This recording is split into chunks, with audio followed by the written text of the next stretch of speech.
Chers téléspectateurs du micro du Pasteur Bobo, partout où vous êtes, à travers le monde, nous vous disons bonjour ou bonsoir, ça dépend de l'heure à laquelle vous nous regardez. Encore une fois de plus, bonne année 2017 avec ces surprises. Nous sommes avec Jean Yona, qui est le porte-parole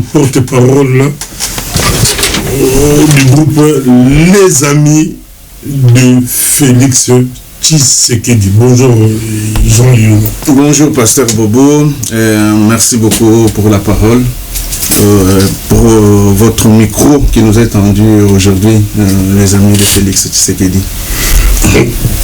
On est habitué avec le groupe Les Amis de Tshisekedi. Aujourd'hui, vous lancez le groupe Les Amis de Félix Tshisekedi. Pourquoi aujourd'hui? Les Amis de Félix Tshisekedi existent depuis plusieurs années. Ce n'est pas un groupe que nous lançons aujourd'hui. Le mouvement existe depuis plusieurs années.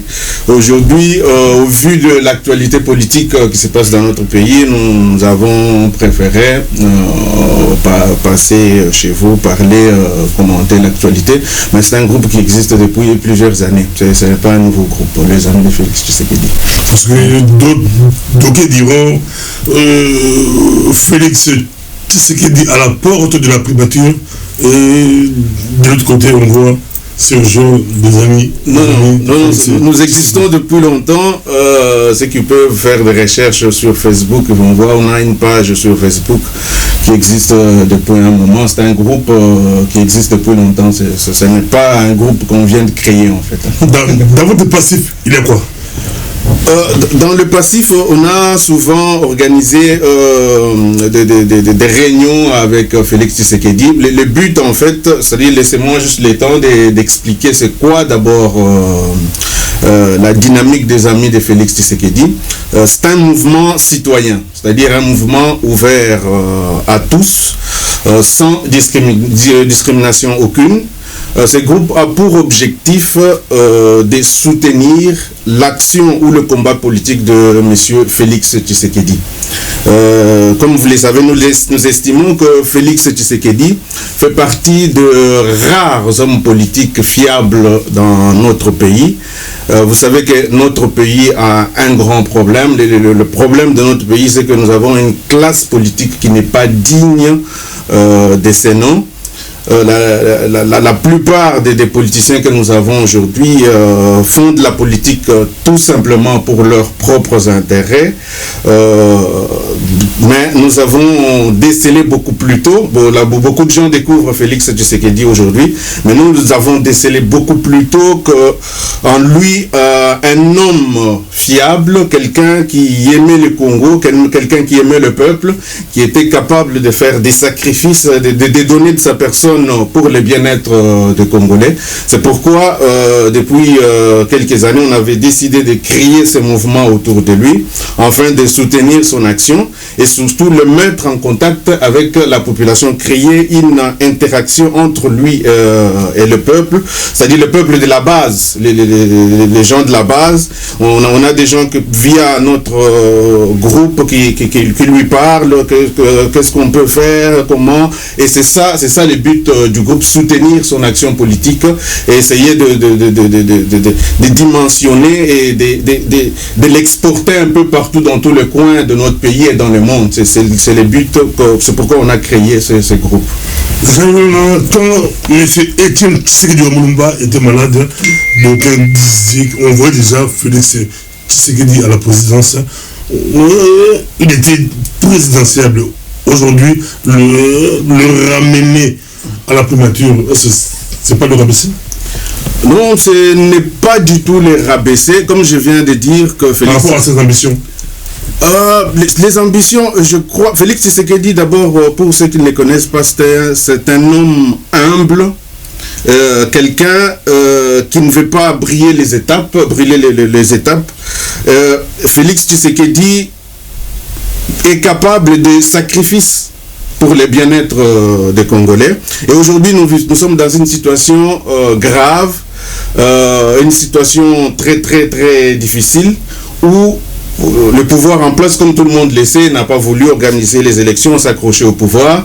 Et maintenant, on est dans une situation où il faut quelqu'un de fort, de dynamique, qui doit gérer la transition pour organiser l'alternance. Alors Félix Tshisekedi ne peut pas refuser, ne peut pas se cacher derrière, dire que non, moi je voudrais devenir un jour président et je laisse. Non, c'est quelqu'un qui prend ses responsabilités. Il a trouvé que les moments étaient graves, les moments étaient importants, les moments étaient cruciaux, qu'il fallait qu'il puisse prendre ses responsabilités. Et c'est ainsi qu'il a accepté. Et ce que beaucoup de gens ne savent pas, c'est que, parce qu'on entend les critiques à gauche, à droite, des gens qui disent que il est parti juste, c'est-à-dire ils sont là pour les postes et tout ça. Félix Tshisekedi, s'il voulait devenir Premier ministre, il le serait déjà devenu depuis longtemps. On le sait partout, à travers le monde, c'est le micro du parti. Est-ce qu'il y a un accord où on dit secret entre Moïse Katumbi et Félix Tshisekedi? Rappelez-vous de Pasnayo. Moi je prends la présidence, toi tu prends la primature, parce que Moïse Katumbi est clair, pour la primature je laisse. Or le candidat Premier ministre ne sera pas candidat à la présidence. Je vous laisse la parole, on vous suit, c'est des questions que les gens se posent. Ici c'est le micro de Pasteur Bobo. Je n'irai pas jusqu'à là pour dire qu'il y ait un accord entre Félix Tshisekedi et Moïse Katumbi. Et j'aimerais préciser au niveau de la dynamique, nous ne sommes pas les porte-parole officiels de Félix Tshisekedi. C'est pourquoi nous avons préféré appeler ces mouvements les amis de Félix Tshisekedi. C'est qu'ils nous donnent libre langage, c'est-à-dire on n'est pas lié par quoi que ce soit. On ne va pas utiliser avec le parti. Rien à voir avec le parti, pas de langue de bois quand il y a quelque chose. Et je peux même vous dire qu'il y a parfois des points où on peut être en désaccord avec lui, mais comme on appelle ça les amis de Félix Tshisekedi, entre amis on peut tout se dire, et c'est ça. Mais en ma connaissance, il n'y a pas un quelconque accord entre Félix Tshisekedi Moïse Katumbi. Mais tout ce que nous pouvons juste constater, c'est que la présence de Moïse Katumbi au sein du rassemblement a apporté beaucoup de choses. Et je ne sais pas, on ne sait pas quelle sera la suite des événements. Mais Moïse Katumbi est très, très essentiel et très important pour les rassemblements aujourd'hui. Bon, je ne pourrais pas vous dire aujourd'hui qu'il y a un accord entre Moïse Katumbi et Félix Tshisekedi. Non, Félix Tshisekedi est juste prêt à prendre ses responsabilités politiques. Oh. Mais vous, Jean Yona, votre position par rapport à l'accord de la Cinco? Votre position? Bon, cet accord, je trouve que cet accord est bon. De toutes les façons, on n'avait pas d'autre choix. L'accord est bon. Et tout ce qu'on peut juste espérer, c'est que cet accord soit réellement mis en pratique. C'est là où se trouve le problème. Parce que nous avons constaté, vous avez constaté comme moi qu'il y a eu d'abord un problème avec les MLC. Heureusement qu'ils ont signé ce matin. Bon, je ne dirais pas sous pression. Ils ont signé ce matin. Ça, je ne sais pas vous le dire. Ça, il faut demander aux gens du MLC ou à Madame Bazaïba qui peut peut-être vous dire. Mais ce que je sais, c'est qu'ils ont signé. Mais il reste encore un long chemin à parcourir. Il y a encore le Premier ministre en place qui doit partir. Et on constate tout simplement... Qui refuse de partir. Ouais, et qui refuse de partir. Et qui est aussi l'ami, la presse qui nous l'appelle l'ami proche. L'ami, on doit intime, l'ami de Félix Tshisekedi. Vous, les amis de Félix Tshisekedi, certainement, vous connaissez bien le duo. Malheureusement, malheureusement, on ne connaît pas monsieur Badibanga, on ne l'a jamais rencontré. Dans vos réunions de Félix? On l'a jamais croisé. Qu'il y ait une amitié entre lui et Félix, ça, selon la presse qui nous selon la presse, ça, je ne sais pas vous le dire. Mais les faits peuvent juste nous démontrer les contraires en fait. Les faits peuvent nous démontrer les contraires. Apparemment, selon ce qui se passe, il n'y a jamais eu d'amitié entre eux, parce que quand on est amis, on ne peut pas se trahir jusqu'à ces niveaux-là. C'est tout simplement ça. Pour revenir à ce que je disais, c'est que l'accord est bon parce que l'accord va organiser en fait l'alternance. Qu'est-ce que les Congolais, qu'est-ce que tout le monde a besoin aujourd'hui? Nous voulons que Kabila parte. C'est ça, c'est là où c'est ça le grand problème. L'accord. Mais on est c'est le 15 janvier, le Premier ministre n'est pas connu. C'est ce que le délai ne serait pas dépassé, monsieur. Nous avons tous peur que les délais soient dépassés. Donc, mais jusque-là, non, mais jusque-là, on est encore dans le temps. Je crois tout le monde espère que le nouveau gouvernement puisse être mis en place d'ici le 20. Si le gouvernement est mis en place le 20, ça sera le 20 janvier 2018. Non. Pourquoi on a besoin de quelqu'un comme Félix Tshisekedi maintenant? C'est parce que lui, il est capable de respecter les délais. C'est ça ce que les gens ne savent pas. C'est que quelqu'un comme Félix, quel moyen, avant d'y arriver, il a pensé à tout ça. Quelqu'un comme Félix est capable de respecter, et c'est ça le grand problème. Et s'il accepte ces défis, c'est pour vraiment réaliser et mettre en œuvre cet accord comme il le faut. Pour terminer, M. Jean, nous sommes avec vous, on le suit partout, c'est très intéressant.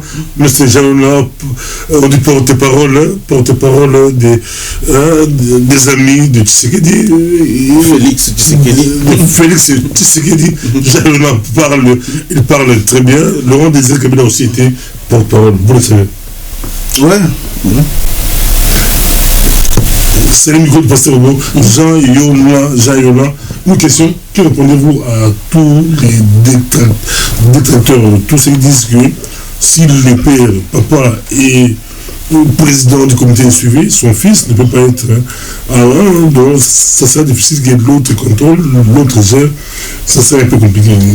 Que répondez-vous et d'autres disent qu'il peut faire Matoumoulou, il est beaucoup plus qualifié, beaucoup d'expérience. Il a travaillé, on dit FMI ou quoi, donc tout répondez-vous à... Ça c'est un faux débat, c'est juste un faux débat. Je crois que le rassemblement a dû expliquer ce qui s'est passé là-dessus.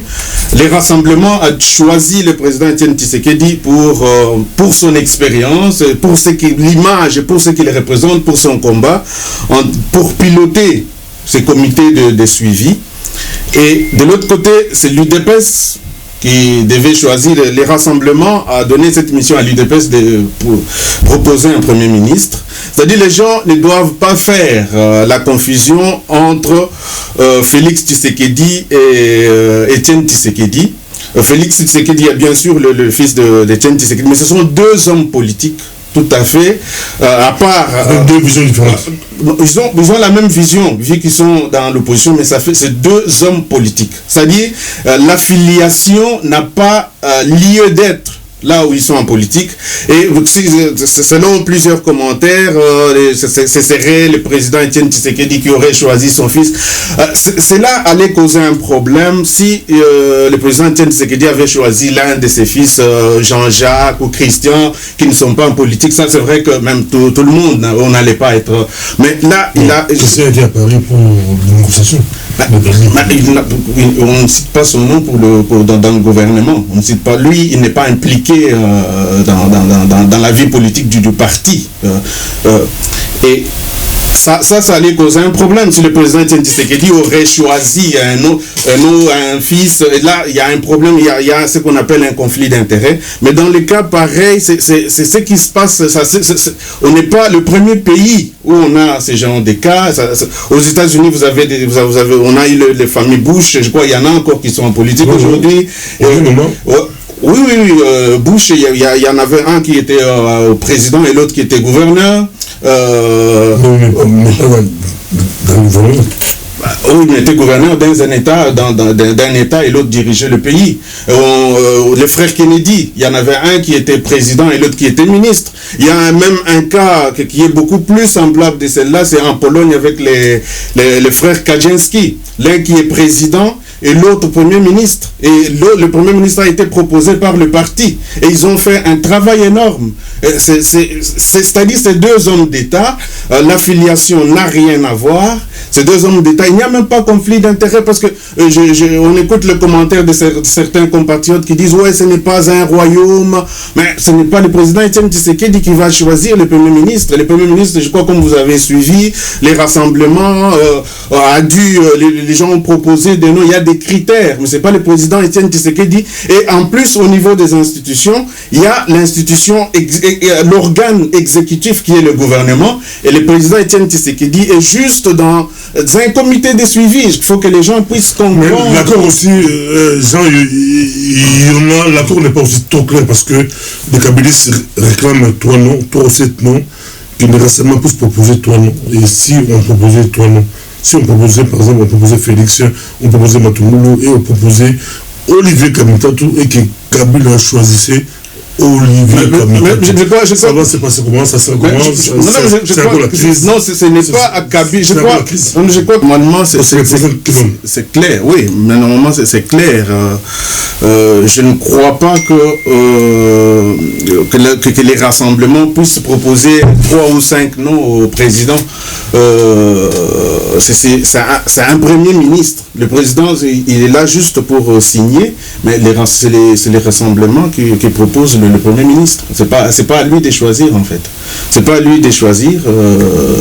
Et quant à ce que vous avez dit, vous avez parlé sur l'expérience et tout ça, Félix Tshisekedi, beaucoup de gens ne le savent pas, c'est quand même plus de 20 ans de lutte politique, de combat politique et 10 ans d'expérience en tant que diplomate d'un grand parti, je crois, les plus grands du Congo, voire même l'un des plus grands d'Afrique, d'opposition. Ouais, quand on parle de grandeur en termes de membres, je crois que c'est l'un des plus grands partis d'Afrique.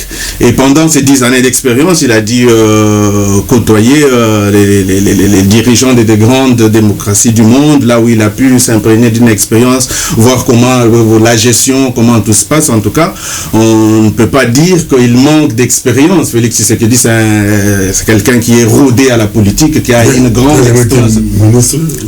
Jamais été gouverneur. Le fait d'être, il aurait pu. Le fait, ça ne change absolument rien. Parce qu'on entend ces genres de discours où il y a des gens qui disent ouais, tel autre a déjà été ministre, tel autre a été.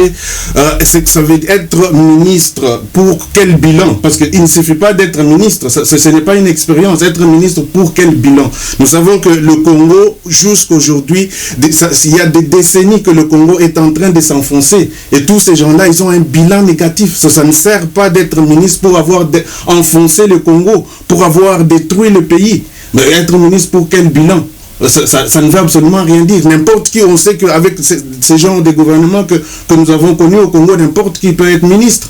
Ça ne veut absolument rien dire. Et Félix Tshisekedi a eu des opportunités, comme je viens de dire. Il a été, on lui a proposé, on lui a fait des offres plusieurs fois. Il aurait dû aussi dire, écoute, je m'en vais, je vais être ministre et tout ça, mais il a préféré ne pas trahir, mais tout faire, se sacrifier pour le peuple. Merci beaucoup, cher. Nous rappelons que Félix Tshisekedi était le député les mieux élus de la République démocratique du Congo 2011. Il avait refusé de siéger, il avait obéi à son père Étienne Tshisekedi. Pas obéi à son père. Et que l'autre, c'est un homme Sami Badibanga, c'est un homme politique, avait fait autre chose. Mais les deux se retrouvent. Si ça marche, si ça roule, c'est Félix qui va remplacer son ami, entre guillemets, comme disent la presse quinoise, Sami Badibanga. Merci, à la prochaine. Votre mot de la fin pour terminer. Tout ce que je peux dire, c'est d'inviter tout le monde. Comme je viens de dire, les amis de Félix Tshisekedi, c'est un mouvement citoyen ouvert à tous sans discrimination aucune.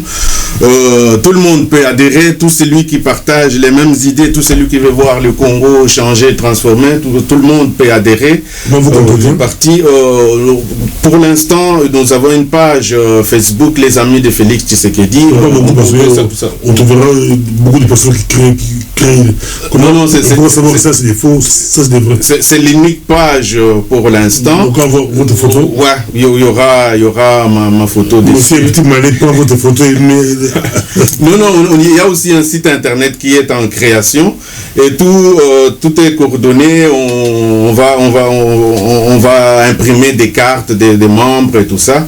Et c'est-à-dire on invite tout le monde de partout, partout ceux qui sont à l'étranger, ceux qui sont au Congo, parce que on veut implanter ces mouvements dans les 4 coins de notre pays et dans le monde entier. Nous invitons tout le monde à nous rejoindre au sein de cette dynamique. Jusqu'où va aller les amis jusqu'où vous allez aller avec Félix, les amis de Félix jusqu'où très loin. Le but c'est de la mener jusqu'au sommet. Jusqu'au sommet. En tout cas, nous sommes prêts à aller avec nous très loin. Les amis de Katumbi vous regardent. Merci beaucoup. Ça a été un plaisir pour nous d'avoir Jean-Yohan, très éloquent. On l'a aimé, jeune, dynamique, éloquent. Ça c'est la couleur d'or. C'est les amis de Félix Tshisekedi. Bye bye.